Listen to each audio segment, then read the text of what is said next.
त्रिभुवन मालिकेच्या आजच्या भागामध्ये आपण पाहत आहोत की आता इकडे रुद्र गिरिजाला हातावर उचलून तिच्या खोलीमध्ये घेऊन येत असतो. तिच्या पायाला काच घुसलेली असते, त्यामुळे हे सगळं काही सुरू असतं. आता तो तिला बेडवर बसवतो आणि तिच्या पायाला मल वगैरे लावायला घेऊन येतो. तेव्हा गिरिजा म्हणत असते, रुद्र हो काय करताय तुम्ही? हे बघा, असं करू नका, तुम्ही माझ्या पायाला हात लावू नका. तेव्हा रुद्र म्हणत असतो, एक मिनिट, काय चाललंय तुमचं? शांत बसा. तुमच्या पायाला किती जखम झाली आहे आणि तुम्ही असं म्हणताय? किती त्रास होतोय तुम्हाला या सर्व गोष्टीचा? आणि मला एक गोष्ट सांगा, तुम्ही हे सगळं असं का बरं केलं? तेव्हा गिरिजा म्हणत असते, सॉरी रुद्र, माझ्यामुळे ते तुम्हाला उगाचच त्रास झाला. तेव्हा रुद्र म्हणत असतो, कसला आणि कोणता त्रास झाला आहे माझ्यामुळे? बोला ना. त्याच वेळेला आता इथे गिरिजा म्हणत असते, नाही नाही म्हणजे बघा ना, तुम्हाला मला उचलून वगैरे आणायला लावलं.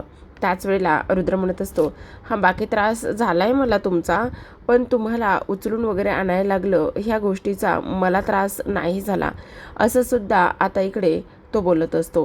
त्याच वेळेला गिरिजा आता हसायला लागलेली असते.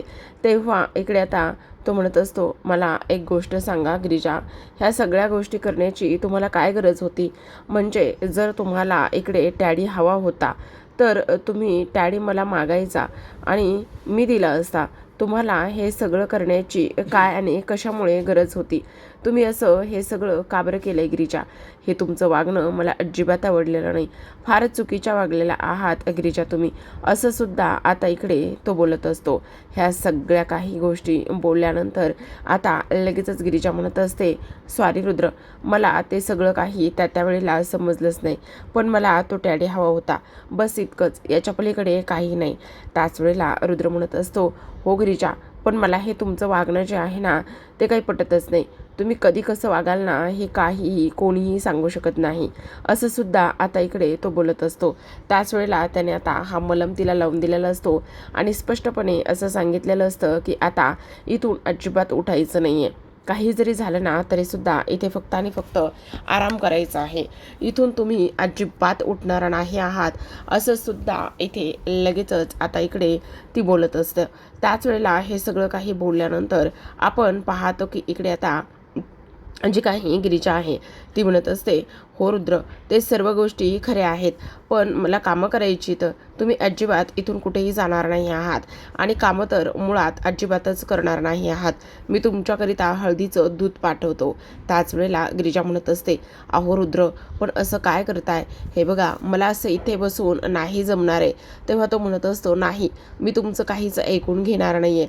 मी तुम्हाला सांगितलं ना की इकडे इथेच इथेच बसायचं आहे, म्हणजे इथेच बसायचं आहे, इथून तुम्हाला कुठेही जायचं नाही आहे, असं स्पष्टपणे आता इकडे जो काही रुद्र आहे त्या रुद्रने गिरिजाला ह्या सगळ्या गोष्टी सांगितलेल्या असतात. त्याच वेळेला गिरिजा तिथेच रुद्रचा जो काही मोबाईल आहे तो मोबाईल तिथेच राहतो आणि मोबाईल तिथेच राहिल्यानंतर लगेचच आता गिरिजा तो मोबाईल हातामध्ये घेते, रुमाल हातामध्ये घेते आणि तो रुमाल पाहतच असते.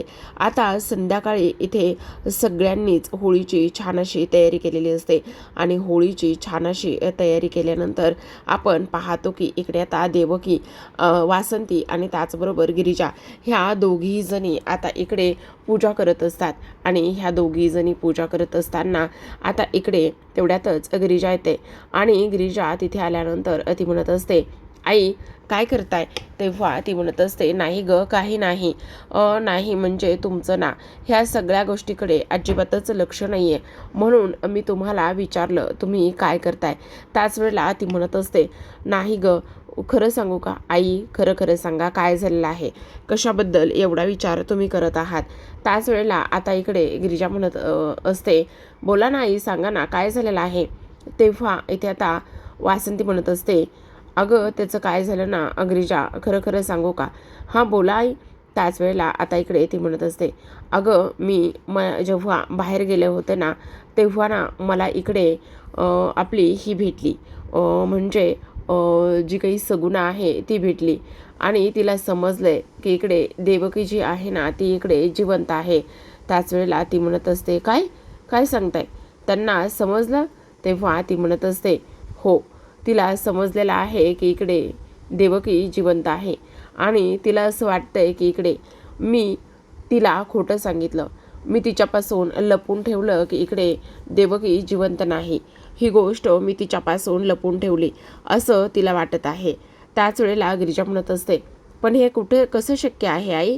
ह्या गोष्टी शक्य नाही येतं. त्याच वेळेला ती म्हणत असते, हो ग, हे सगळं काही शक्य नाही आहे आणि हे आपल्याला माहिती. तेव्हा गिरिजा विचार करत असते, नाही नाही, काही जरी झालं ना तरीसुद्धा आता इकडे आपण ज्या काही इकडे सगुणा मावशी आहेत, त्या सगुणा मावशीचा जो काही झालेला गैरसमज आहे तो गैरसमज मात्र इथे काही करून दूर केला पाहिजे असं सुद्धा आता इथे ती बोलत असते. त्याच वेळेला घरातील सर्वजण होळीच्या पूजेला आलेले असतात. इथे उर्वशी म्हणत असते, चला लवकरात लवकर आपण होळीची पूजा करून घेऊया. त्याच वेळेला इकडे आता नागेश्वर म्हणत असतो, अहो दिदी साहेब, असं काय करताय? चिरंजीवाला येऊ दे ना. चिरंजीव आल्याशिवाय कशी काय पूजा करणार आपण होळीची? आता हे सगळं काही बोलल्यानंतर लगेचच तिथे जो काही रुद्र आहे तो रुद्र प्रभासला घेऊन आलेला असतो. आणि रुद्र प्रभासला घेऊन आल्यानंतर इकडे ह्याला कशाला आणलं असं इकडे जी काही उर्वशी आहे ती बोलत असते. तेव्हा तो म्हणत असतो, अगं आत्या, असं काय करतेस? त्यांनासुद्धा इकडे पूजा करायची आहे ना, आणि आता ते पूर्णतः बरे झालेले आहेत. मग ते पूर्णतः बरे झाल्यानंतर आपण त्यांना असं कसं घरामध्येच बसून ठेवणार आहोत? नाही ना. आणि ठणठणीत बरे आहेत ते. आता ते ठणठणीत बरे आहेत तर आपण त्यांना इथे घेऊन आलो आहे आणि त्याचमुळे आता ही जी काही पूजा आहे ती होणार आहे.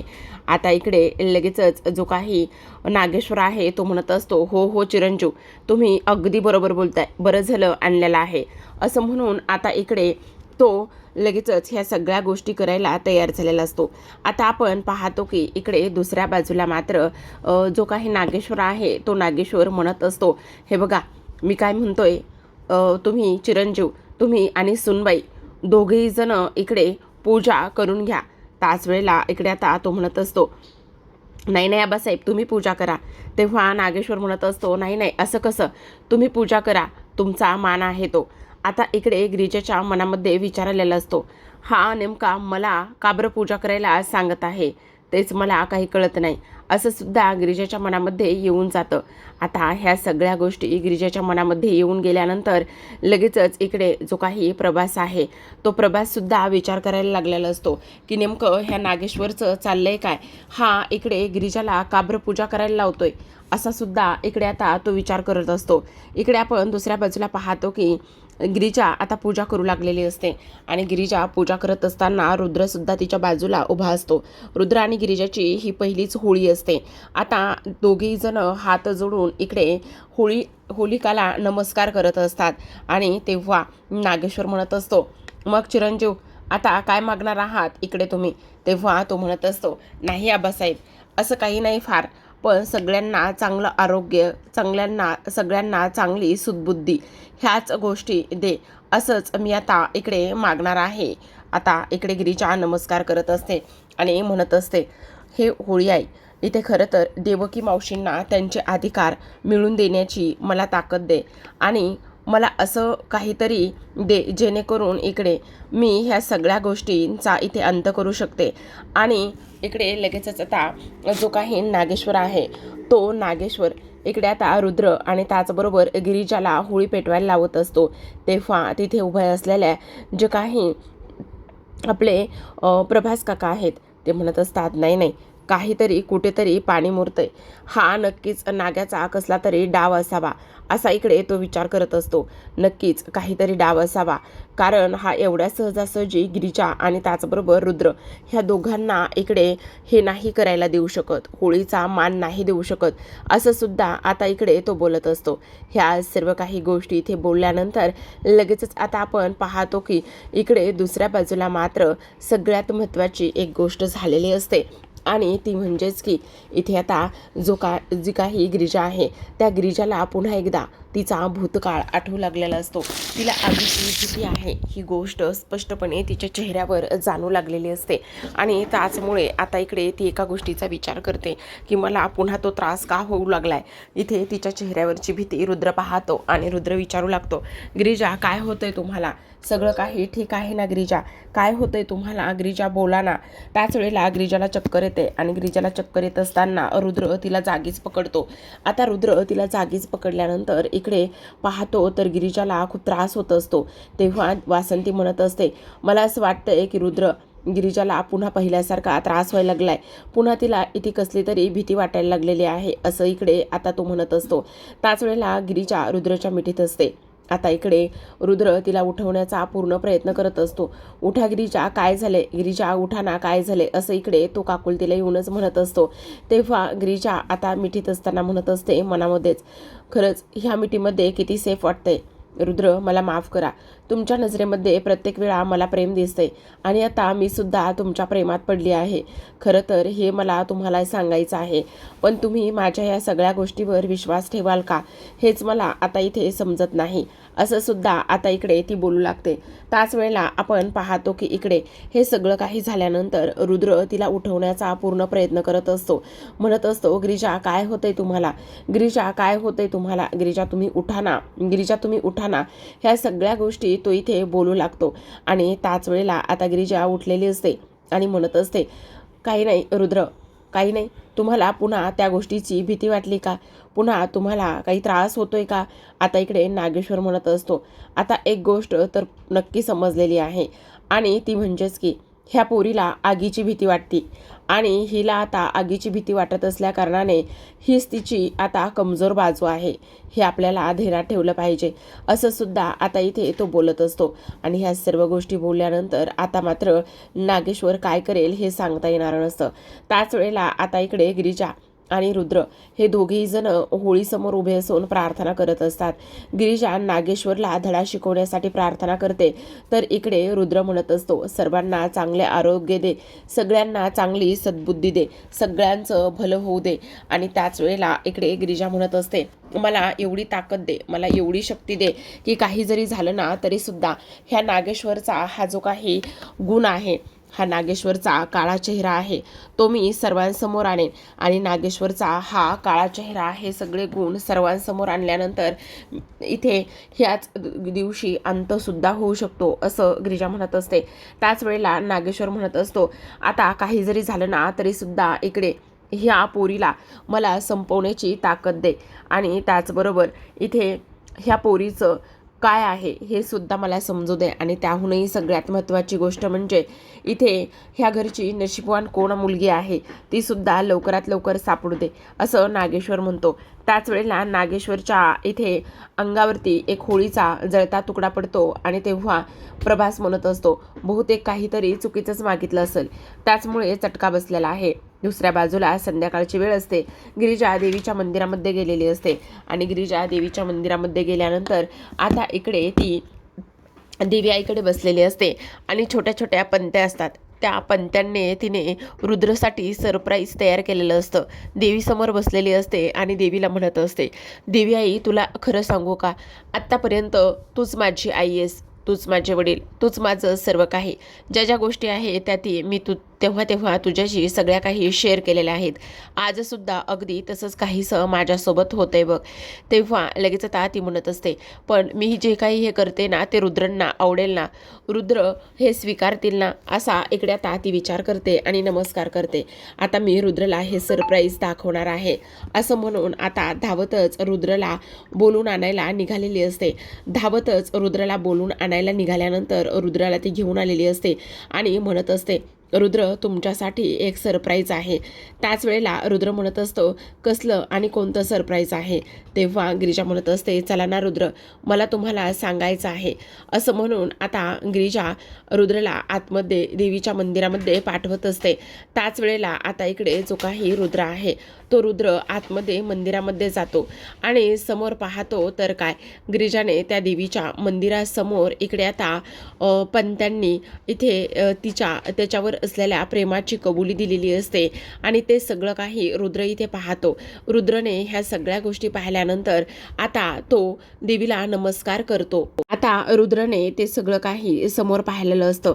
रुद्रने त्या सगळ्या गोष्टी समोर पाहिल्यानंतर त्याला मात्र फारच आनंद सुद्धा होत असतो, पण तो थोडा कन्फ्यूज सुद्धा असतो, कारण समोर पंत्यांनीच इकडे आय लव्ह यू असं लिहिलेलं असतं. त्याच वेळेला आता इकडे गिरिजा प्रार्थना करत असते, देवी आई, रुद्रांना हे आवडेल ना, रुद्रांना माझ्या मनातील भावना समजतील ना, काय करू काहीच कळत नाहीये मला. तेव्हा लगेच आता रुद्र म्हणत असतो, गिरिजा गिरिजा हे काय आहे? तेव्हा गिरिजा म्हणत असते, रुद्र.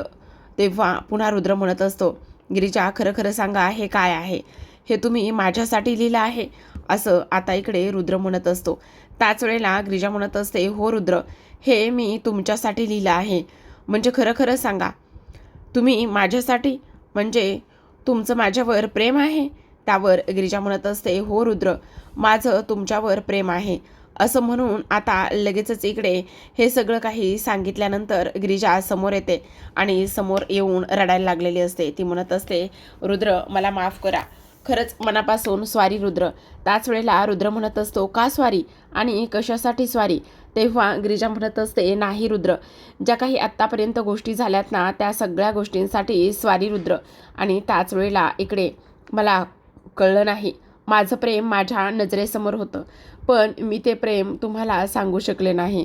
पण नकळतपणे मी तुमच्या कधी प्रेमात पडले आणि कधी नाही, तेच मला इथे समजत नाही. असं सुद्धा आता इकडे ती रुद्रला सांगत असते, बोलत असते. तेव्हा रुद्र हे सगळ्या काही गोष्टी इथे ऐकत असतो. त्याला तर समजत नसतं गिरिजा नेमकी काय बोलते, कशाबद्दल बोलते. पण इकडे पुन्हा तो म्हणत असतो, पण गिरिजा खरं खरं सांगा, तुमचं माझ्यावर प्रेम नाही असं तुम्ही म्हणाला होतात ना?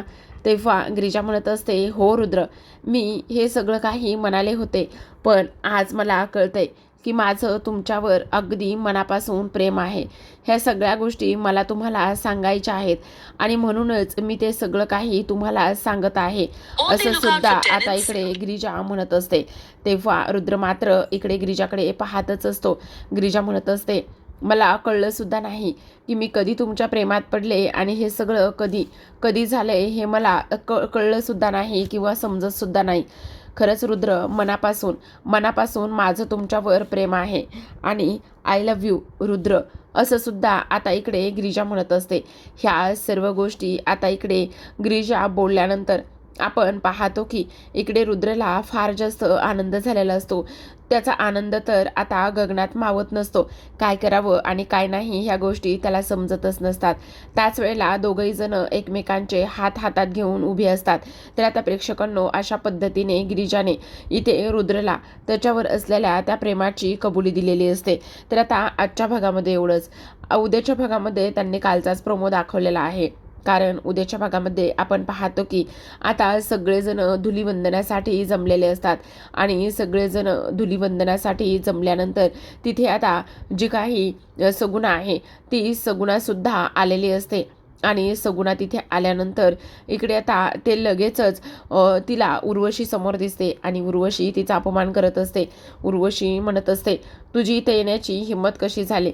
हे काय आओ जाओ घर तुम्हारा आहे का? इथे पाहुण्यांना बोलवलं जातं, तू इथे का आणि कशासाठी आलीस? तुझी हिंमत कशी झाली इथे येण्याची? असं सुद्धा आता इकडे ती बोलत असते. त्याच वेळेला आता इकडे ती म्हणत असते, इथे कोणी यायचं आणि कोणी नाही हे तू ठरवणार आहेस का? तेव्हा आता इकडे जी सगुणा आहे ती सगुणा आपल्या नागेश्वर समोर जाते आणि नागेश्वरला म्हणत असते, अरे नाग्या, तुला एक गोष्ट सांगू का? देवकी महाजन जिवंत आहे आणि ती कुठे आहे, तिला कोणी कोणत्या बिळात लपवलं आहे हे सुद्धा आम्ही लवकरच शोधून काढणार आहे. त्याची तू अजिबात काळजी करू नकोस, असं सुद्धा सांगण्यात आलेलं असतं. तर आता प्रेक्षकांनो, आजच्या भागामध्ये एवढंच. उद्याचा भाग फार इंटरेस्टिंग असणार आहे. कारण इथे आता जो काही रुद्र आहे त्या रुद्रने शेवटी गिरिजाला आता इथे रंग लावलेला असतो, तो सुद्धा स्वतःच्या प्रेमाचा. आणि तेव्हा गिरिजा फार आनंदात असते, फार जास्त खुश असते. आता इकडे जी काही उर्वशी आहे, उर्वशी आणि त्याचबरोबर सावी, ह्या दोघींनी मिळून इकडे आता जी गिरिजा आहे तिला भांग प्यायला दिलेली असते. आणि त्या भांगेच्या नशेतच आता इकडे गिरिजाने उर्वशीचं थोबाड फोडलेलं असतं.